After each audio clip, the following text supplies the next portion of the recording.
So what all has happened in the California garden from late summer through winter? In today's episode, let's look at all the harvests we made, a tour of the California garden in the winter season, some things for you to do, some cool gardening products, and a whole lot more coming up. Let's begin with all the harvests we made. Starting with apples. We had our Anna apples growing in our garden. We harvested quite a lot of Anna apples, as well as the N Shimmer apples. Overall, this was a great season to grow and harvest apples. You can look at our beautiful harvest here. Ash gourd. Late summer through fall and even in winters, ash gourds do grow. Ash gourds are also called winter melon. They grow really well late summer through fall and even to the beginning of the winter season. They have this ash coating on them, which is why they are called ash gourds. You can look at our ash gourd harvest here. Beautiful looking ash gourd. Moving on to beans. We had our beans growing in our GreenStalk planter. This is the GreenStalk leaf planter. Great for growing bush beans that you see here. We harvested quite a lot of bush beans. And if you've been watching my videos regularly, you might have noticed that we now have a self-watering system for our GreenStalk planter. So that kind of takes out the guesswork from watering. It's just automated watering. Depending on the temperatures, I set a frequency and I forget about it. And it works great to grow all our plants in this GreenStalk leaf planter as well as the GreenStalk classic planter. You can see the bush beans are also very productive. A lot of people are hesitant to grow bush beans because they think it's not as productive as pole beans. But as you can see here, we've got enough beans on our plant, and with just a few plants, you can get a lot of beans that you can harvest. Now, I especially like the GreenStalk planter for growing bush beans because it takes up less space and you can grow a lot of plants in this GreenStalk leaf planter. You can look at our beans harvest here. Beautiful looking beans, very crisp, very delicious. And here is one more harvest. Beautiful looking beans. Beets. We were growing beets in our raised beds, and you can see here this is the Detroit dark red beet. Now some of your beets will be smaller in size, some of them will be big. It's just the way beets grow. This is another orange one. Beautiful looking beets again. We added a lot of straw or hay on our raised beds. That not only helps us preserve moisture, but the worms love it. The earthworms just love having hay on the raised beds. And in return, they give you a lot of earthworm castings, which are great for your soil. And you can grow a lot of beets in a relatively small area on your raised beds. We have grown beets in containers, in the ground. And here you can look at our beets harvest. Beautiful looking beets, multicolored beets. Cilantro. This time we were growing cilantro in a tray. You can see that we have large trays and cilantro grows really well in these relatively shallow trays. And the cool season is a better time to grow cilantro. You can look at our harvest, beautiful looking, very fresh cilantro. Eggplants. Eggplants are one summer crop that will keep giving you harvests till the winter season. You can look at our eggplants here. We have the Indian medium-sized eggplant, beautiful looking eggplants as you can see here. And the eggplants will grow through late summer, through fall, and even through the winter season. Winters are milder in Southern California, so this is one summer crop that I recommend you do not get rid of, even till winter. This is the striped Indian eggplant. Again, a beautiful variety to grow. Looks great and tastes delicious. You can look at our eggplants harvest here. Gorgeous looking eggplants. And here is one more harvest of the striped Indian eggplants. And we also have the Kashmiri eggplants. This originated in the Kashmir region in India. It's a very unique looking eggplant. And it's also very delicious. And it's cooked a little differently from the regular eggplant because it's more tender. But you can look at these Kashmir eggplants. They look beautiful. Loofah. We were growing loofah on our raised beds, between the raised beds actually on the trellis. And you can see these loofahs, they are amazing. They taste amazing and the loofahs are very productive plants. Now a lot of gardeners who I've spoken with have never grown loofah And if you haven't grown loofah so far, you're missing out on a very delicious vegetable. A vegetable that's easy to grow, keeps giving you harvests right through summer and fall, and even in the beginning of the winter season. It's a very productive crop for the home gardener. You can look at our loofah harvest here. Beautiful looking loofahs. Okra. One of our favorite vegetables to grow and eat are okras, and you need to grow a lot of plants, a lot of okra plants to get a decent harvest. You can look at these okra plants here. These are the Cajun okras. The Cajun okras grow pretty well here in Southern California. Other than the Cajun okra, we also grow the emerald okra, which is a great variety. And you can look at our okra harvest here. Beautiful looking okras. Peppers. These are the giant Marconi peppers that we were growing in a container. The plant has become quite large, as you can see. The plant looks good. The peppers look awesome. The giant Marconis are quite big-sized peppers, as you see here. And we harvested a lot of peppers from just one plant. You can look at our giant Marconi peppers harvest here. Beautiful looking peppers. And we were also growing the super spicy chili. This is an excellent chili variety if you like spicy chilies. It's extremely spicy. And we were growing it in a container, just one plant in a container. Although in this sized container, you can grow 2 or 3 plants because the plant doesn't grow very big. It's a relatively compact plant. The fruits or the chilies are relatively small as well. Not as small as the bird's eye chili, but they're still smaller than the regular chili. But they do pack in a punch. These are extremely spicy peppers. Way more spicy than cayenne peppers, and they have a nice flavor as well.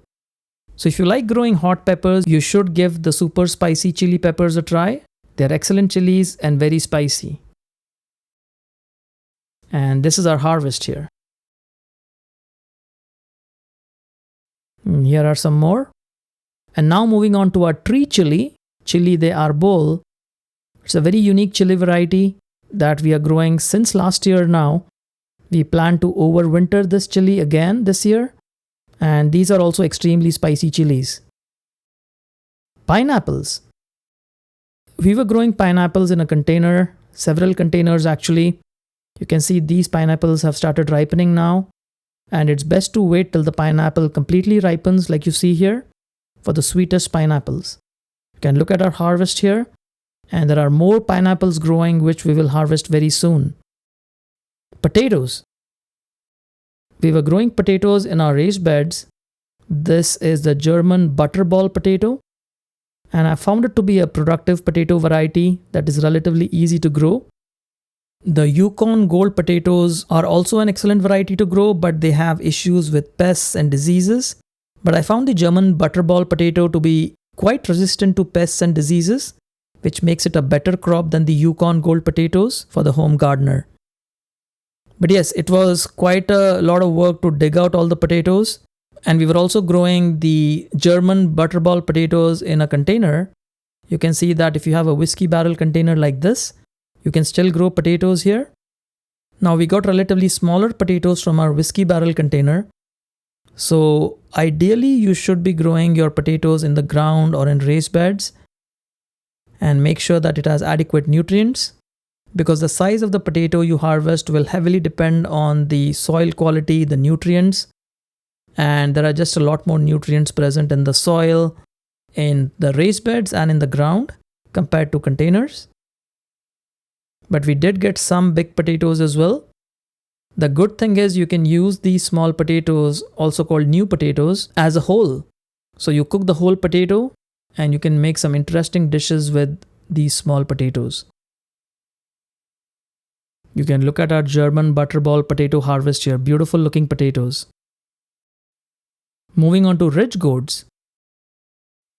We were surprised to ridge gourds even in late summer, fall, and even early winter this year. You can look at our ridge gourds here. They are growing beautifully in a container. And this is our harvest of our ridge gourds. Snake gourds. Yet another summer vegetable that will produce through late summer, fall, and even to the beginning of the winter season. You can see we grew some more between our raised beds. And this is an excellent vegetable to grow. And here is one more. This is a different colored snake gourd. And you can look at our harvest here. Gorgeous looking snake gourds. Sweet potatoes. We were growing our sweet potatoes on the raised bed. And you can see we harvested a few sweet potatoes. The vines were getting too long. So we removed all the vines. They have been growing here for about 4 to 5 months now. So it was time to remove the vines and then start harvesting the sweet potatoes. And they were all over the raised bed. I had a very tough time digging up all these sweet potatoes from all around the raised bed. The good thing was the raised bed itself got a lot of aeration. While I was harvesting the sweet potatoes, I had to dig up the soil as well. But it was quite a lot of challenging work to dig out these sweet potatoes. But here you can look at our harvest. These are absolutely gorgeous looking California sweet potatoes. Tomatoes. Once again, this is a summer crop that grows through late fall, and even in the winter season now in December, we have a lot of red tomatoes in our container as well as on the raised beds. This is the San Marzano tomato. The San Marzano tomato is an excellent paste tomato which you can easily grow in containers as well. And we did get a lot of tomatoes from this one plant. We also had a lot of tomato varieties on our raised beds. You can see these are some gorgeous looking tomatoes.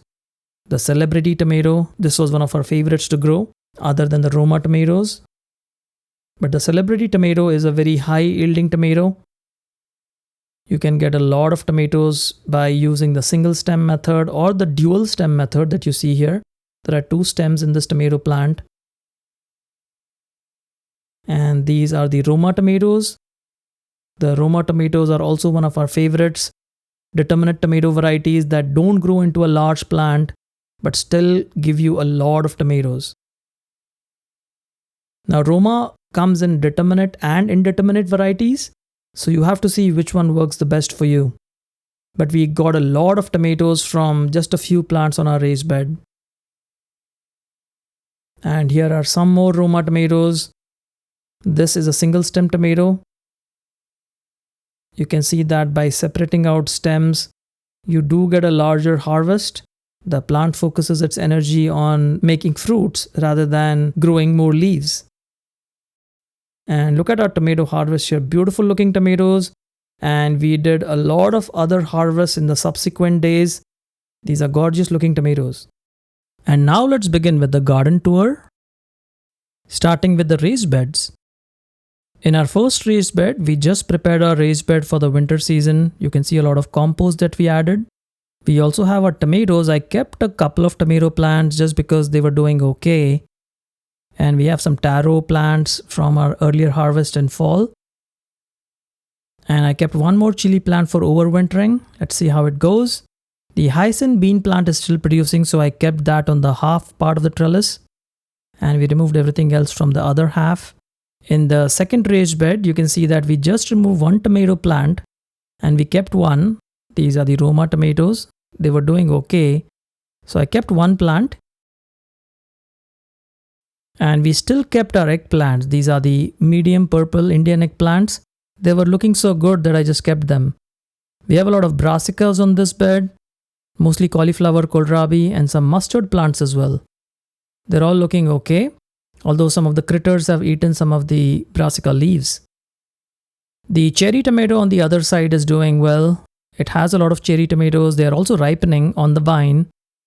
We have some cauliflowers here, followed by the striped purple eggplant. And we have some more cherry tomatoes. This is just taking over the whole raised bed. It's out of control. And we removed almost everything from the trellis now that the season is ending. You can see one striped eggplant here. And on the next raised bed, we planted a lot of brassicas again, broccoli, cauliflower. We have some cilantro on the side. And we planted a lot of onions. These are the yellow onions. We kept one stem for the tomato plant to grow.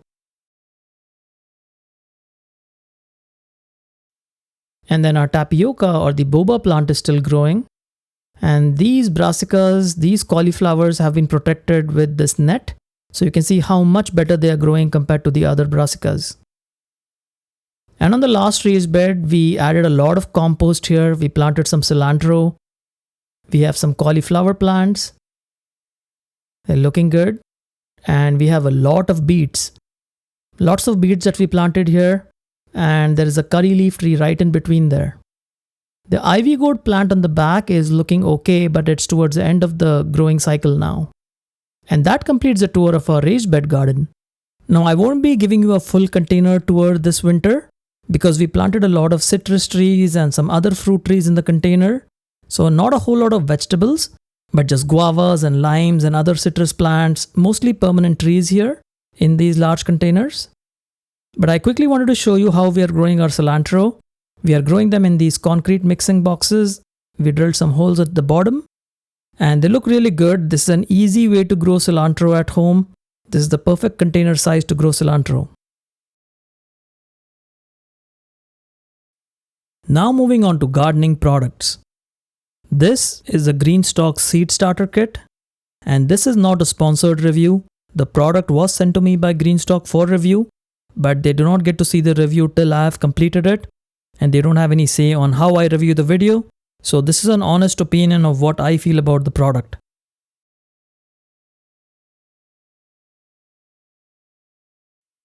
You can see that it has 2 trays, a bottom tray as well as a holder, and then 6 seed starting cells. The seed starting cells look to be of pretty good quality. The plastic is quite sturdy. There is a humidity dome provided for each one of the seed starting cells. So all in all, a very well thought out design. And we will be using this to start seeds for our winter season, some of the winter vegetables, and see how this goes. So let's take each one of these seed starting cells. They fit pretty well actually on the tray. And they also have root pruning slots, which means that there's plenty of airflow getting into the soil and the roots. So we are filling this up with some seed starting mix. This is a mix of peat moss and perlite. And we are filling each one of these seed starting cells with the mix, the seed starting mix. And we'll be sowing some seeds in them. But before you sow seeds, a very important step here is to make sure that your seed starting mix has enough moisture. So just take a water hose and then moisten the seed starting mix very well. And then here we have planted our seeds in the seed starting cells, and we will be checking on the status in just a few days. But you can see that each of these seed starting cells is pretty sturdy. Once you sow the seeds, you can cover them with the humidity domes. The humidity domes just have small clips on the sides. So they just clip on to the base or the seed starting cell. This again is a very interesting design where the humidity dome doesn't slip or doesn't fall off after you have fixed them properly. It does take a few seconds to mount them properly into the slots. But once that's done, they remain seated and they don't move too much. So now we'll be keeping this tray under grow lights. Now you don't need lights for seed germination, but this will be its home for the next few weeks. So you can see that the seed starting cells are receiving light from the grow light, and the humidity dome preserves the moisture. And in about a week or so, you will see the seeds germinating. And as soon as the seeds germinate, you want to take off the humidity dome. And also check the moisture level. You don't want the soil drying out. You can see that the soil is a little dry on a couple of cells. But you need to just make sure that you add water and keep it evenly moist. But overall, the seed starting cells have done a good job. The seeds have germinated well. They are sturdy.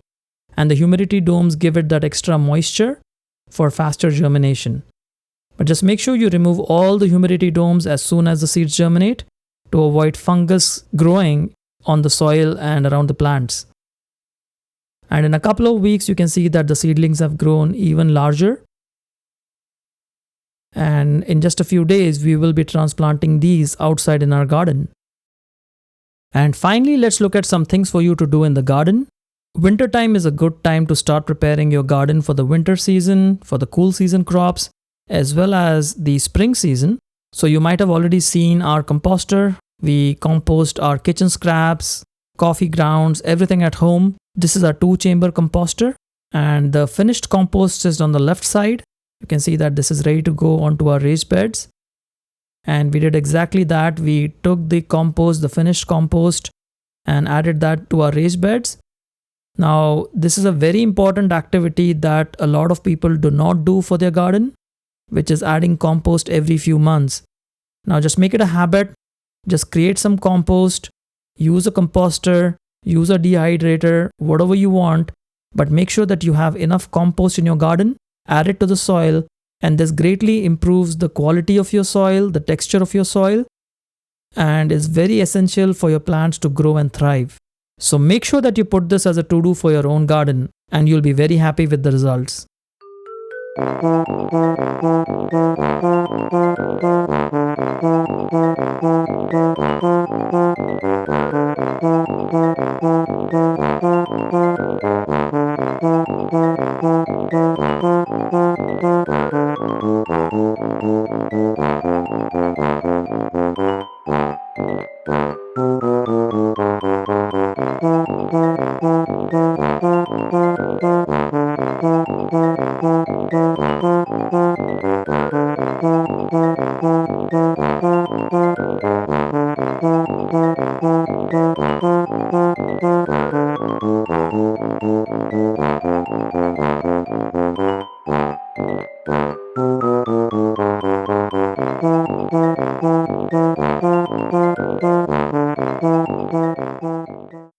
And there we have it.